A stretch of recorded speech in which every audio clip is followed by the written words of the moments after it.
ሄሎ ገልታም ዲስ ትራቭል ኤንድ አድቨንቸር ቤተሰቦች እንዴት አላችሁ? እንዴት ቆያችሁ? በዛሬው ቪዲዮአችን ላይ ስለ ዲኤስ 11 የፓስፖርት አፕሊኬሽን ሂደት እናወራለን። ዲኤስ 11 ማለት ምን ማለት ነው? የአሜሪካንን ፓስፖርት ለመጀመሪያ ጊዜ የሚያመለክቱ ሰዎች የሚሞሉት የፎርም አይነት ነው ዲኤስ 11 የሚባለው። ውድ ቤተሰቦቼ በቀጥታ ወደ መረጃው ከመግባቴ በፊት ይሄንን ፎርም የሚሞሉት ኢደር እዚህ አሜሪካ ውስጥ ተወልደው ያደጉ ልጆች ወይም ከአገር ቤት የመጡ አዋቂ ሰዎች እዚህ ከመጡ በኋላ የአሜሪካንን ዜግነት ካገኙ በኋላ የሚሞሉት ፎርም ነው። ስለዚህ ለሁለቱም እዚህ የተወለደውም ይህንን ዲኤስ 11 ነው የሚሞላው። ከአገር ቤት መጥቶ እዚህ ደግሞ የአሜሪካንን ዜግነት ወስዶ ለፓስፖርት አፕሊኬሽን ወይም አፕላይ የሚያደርገውም ሰው ይህንን ዲኤስ 11 ነው የሚሞላው። ለመጀመሪያ አፕሊካንት ማለት ነው። ይህንን ያልኩበት ምክንያት ብዙ አይነት የፓስፖርት አይነት ነው ያለው። የፓስፖርት አፕሊኬሽን አይነት ነው ያለው። ልክ እንደ ባለፈው ስለ ተለያዩ ፓስፖርት እንዳወራን ሁሉ የፓስፖርት አፕሊኬሽን መሙያ ፎርሞቹ ራሳቸው በጣም ብዙ ናቸው። ምናልባት 7 8 እስከ 9 እስከ 10 የተለያዩ ፐርፐዝ ያላቸው የፓስፖርት አፕሊኬሽን ፎርሞች አሉ። ለዛ ነው እያንዳንዱን ፎርም ራሱን የቻለ ቪዲዮ ይዤ እመጣለሁ። ነገር ግን የመጀመሪያ ፎርማችን ዲኤስ 11 ይሄ ምንም አይነት ፓስፖርት ከዚህ በፊት በእጁ ያለለው ሰው የሚሞላው ፎርም ዲኤስ 11 ይባላል። ወደ ቀጥታ ከመግባቴ በፊት እንዲሁ አንድ ውድ ቤተሰቦቼ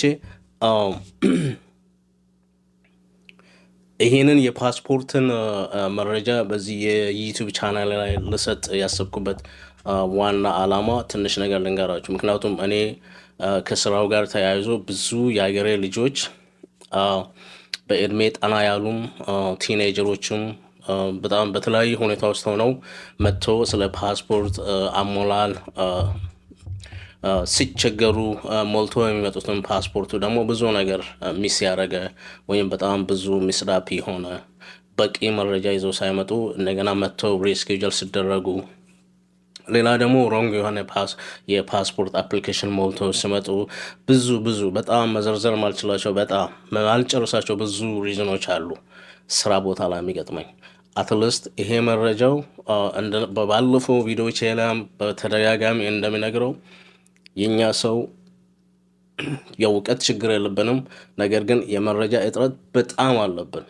ኦኬ ብዙዎቻችን እንዲህ አምሮብን ለብሰን የሆነ ቦታ በቃ አንዳንዱ ደግሞ ያለኛ ምናምን የሚሉት ብዙ ነገር ከብዙ መረጃ የራቀ ነው። which is መረጃ የለውም አይሰማውም ማለት ሳይሆን አብዛኛውን ጊዜ ለመረጃ የምንሄደው በጣም ማንፈልጋቸው ነገሮችን የሆነ በአእምሯችን ገዘር ለማድረግ እንጂ ለሚጠቅመን ነገር ብዙ የመረጃ እጥረት አለብን። እኔ ይህን ስል ጄጅ ለማድረግ ሳይሆን እኔ ከስራዬ አንጻር በጣም በተደጋጋሚ ችግሮችን ስላየው አትሊስት ይሄ ቻናል የዚህ በተለይ በፓስፖርት የሚሰራው ቻናል ለሌሎች ቢደርሳቸውና ወደ ፓስፖርት አፕሊኬሽን ፎርሞችን ሞልተው ከመምጣታቸው በፊት ምን አይነት ፓስፖርት እንደሚፈልጉ ጭምር እንዲሁም ቀጠሮ ጭምር አውቀው ቢመጡ አትሊስት ፕሮሰሳቸው በጣም ስሙዝሊ ይሄዳል ማለት ነው። ሰው ይሄንን ታሳቢ አድርጌ ነው ውድ ቤተሰቦች ይሄንን ቻናል በተለይ ስለ ፓስፖርት መረጃ ልሰጣችሁ የፈለግኩት። ይህንን ካልኩ በኋላ ወደ ቀጥታ ወደ መረጃ ከመግባት በፊት አሁንም ውድ ቤተሰቦች ለዚህ ቻናል አዲስ ከሆናችሁ ይህንን ቻናል ላይክ፣ ሰብስክራይብ እንደውም ሼር በማለት የበለጠ ቤተሰብ ይሁኑ እላለሁ።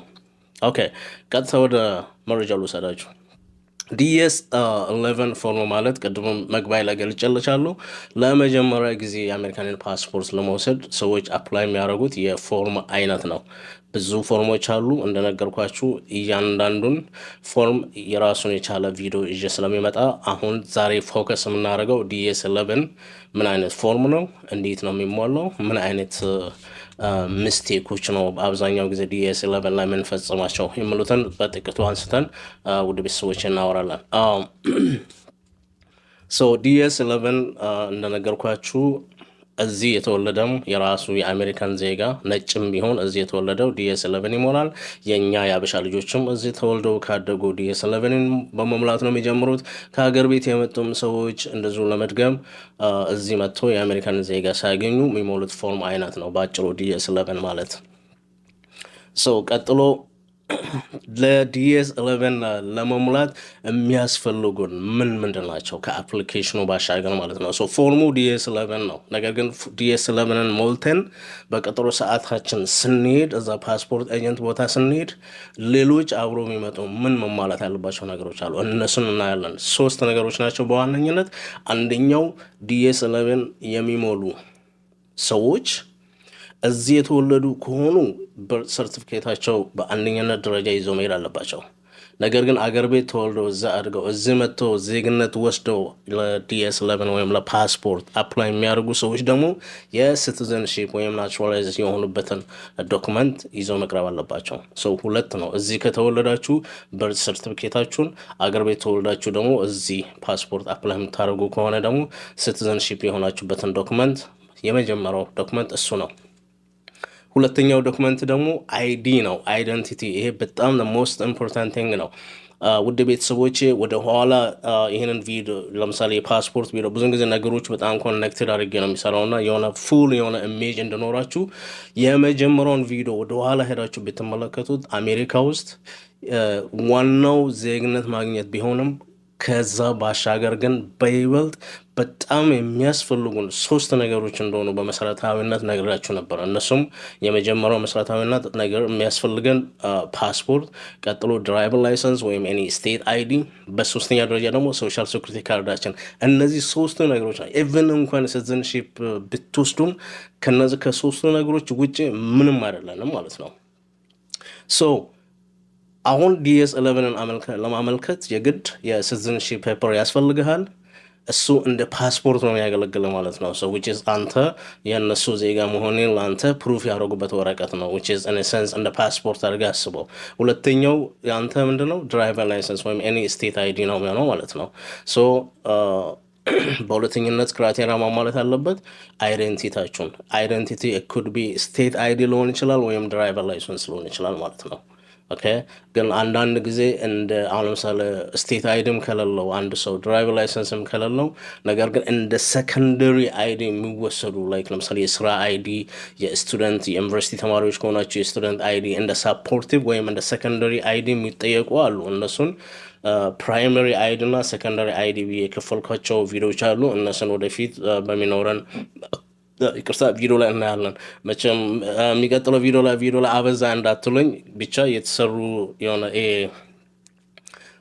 ዱሊ ስቴላ ስላሉ ነው እንደዛ ያልኳችሁ። እና ፕራይመሪ አይዲ እና ሰከንደሪ አይዲ እና ሳፖርቲቭ ዶክመንቶች የምሉትን በራሱን የቻለ ቪዲዮ ይዤ ስለሚመጣ ነው። ሁለተኛ ስቴፕ እንደነገርኳችሁ ስቴት አይዲ እና ወይም ድራይቨር ላይሰንስ ነው። የመጨረሻ በDS11 ጋር ይዛችሁ የምትመጡት ፎቶ ነው። የፎቶን ጉዳይ እኔ ሲሪየስ አድርጌ ነው የምወስደው። ስለ ፎቶም የሰጠሁት ቲፕ እና ትሪክስ አለ። ወደ ኋላ ተመልሳችሁ ያንን ቪዲዮ ማየት ትችላላችሁ። ስለዚህ እኔ ፎቶን በጣም ሲሪየስ ነው አድርጌ ነው የምወስደው። ምክንያቱም ከምንም በላይ ስራ ላይ ቻለንጅ የሚያደርገኝ ፎቶ ነው። ይህን ስላችሁ ወደ ቤተሰቦቼ የሆነ እንድትጨናነቁ ሳይሆን አትሊስት ክሊር የሆነ ኢሜጅ ብነግራችሁና ተዘጋጅታችሁ እንድትመጡ ከምል አንጻር ነው። የፎቶ ነገር በጣም ወሳኝ ነው። ወደኋላ ያን ቪዲዮ ሄዳችሁ ምን ማድረግ እንዳለባችሁ፣ ኦፕሽኖቹ ምንድን ናቸው የሚሉትን እዛ ላይ አስቀምጫለሁ። ወደኋላ ሄዳችሁ ያንን ቪዲዮ ማየት አለባችሁ ማለት ነው። ስለዚህ ለDS11 ማመልከቻ ለሚሞሉ የመጀመሪያ አፕሊካንቶች እነዚህ 3 መሰረታዊ የሆኑ ነገሮች በጣም ያስፈልጋሉ ማለት ነው። እነዚህ ከሌሉ DS11 ፎርም አይሞላም ማለት ነው። DS11 ፎርም ሳትሞሉ ደግሞ የአሜሪካንን ፓስፖርት ኢቭን እንኳን ዜጋ ብትሆኑ እንኳን የአሜሪካንን ፓስፖርት ማግኘት አትችሉም ማለት ነው።